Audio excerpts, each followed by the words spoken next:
Human error at hindi mechanical ang naging problema kung bakit nadiskaril ang isang bago ng MRT noong nakaraang linggo batay sa investigasyon ng DOTC. Mula sa Ortigas, ito ang balita ni Modok Son live. Oo, Lakay, batay nga dun sa sinasabing fact-finding team o yung investigasyon ng fact-finding team ng Department of Transportation and Communication, human error ang naging dahilan kung bakit nadiskaril itong bago ng MRT dun sa may Taft Avenue Station noong nakaraang linggo. Ayon sa investigasyon, hindi sinunod ng mga operator o driver ng tren ang tamang proseso ng coupling system o pagdudugtong ng dalawang tren. Matatandaan na tumigil ang nadiskaril na tren paakyat na Magallanes Station. Matapos nito ay itinawag ng driver sa control center, supervisor ang insidente. Agad na masubaklolo ang isang tren upang ito ay hilahin. Subalit kailangan munang isagawa ang tinatawag na coupling system o pagdudugtong bago mahila ang isang nasiraan na tren.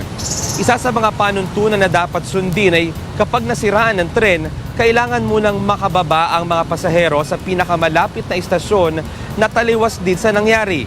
Maayos naman na pagdugtong ang dalawang tren, subalit may umilaw sa panel ng tren na nagsasabing may mali kung kaya't bumaba muli ang driver.